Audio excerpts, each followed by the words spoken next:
السلام علیکم ورحمۃ اللہ وبرکاتہ۔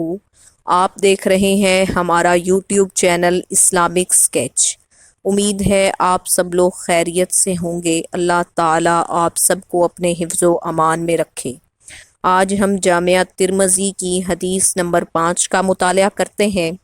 صحابی رسول روایت کرتے ہیں، نبی اکرم صلی اللہ علیہ وآلہ وسلم جب قضائے حاجت کے لیے پاخانہ میں داخل ہوتے تو یہ دعا پڑھتے۔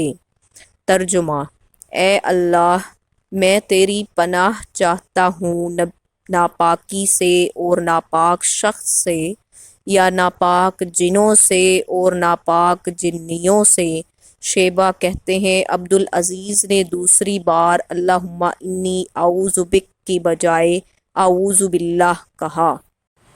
امام ترمذی کہتے ہیں، اس باب میں علی، زید بن ارقم، جابر اور ابن مسعود، انس رضی اللہ تعالی عنہ کی حدیث سے بھی احادیث آئی ہیں۔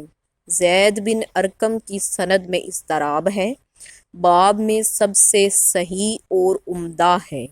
امام بخاری کہتے ہیں کہ ہو سکتا ہے قتادہ نے اسے زید بن ارقم سے اور نضر بن انس عن ابی دونوں سے ایک ساتھ روایت کیا ہو۔ یہ سنن ترمذی کی حدیث نمبر 5 ہے۔ کتاب طہارت کے احکام و مسائل سے لی گئی ہے۔ اس کا سٹیٹس بالکل صحیح ہے۔ آپ تمام احباب سے گزارش ہے کہ اس ویڈیو کو لائک کریں، چینل کو سبسکرائب کریں اور دوستوں تک شیئر ضرور کریں۔ شکریہ۔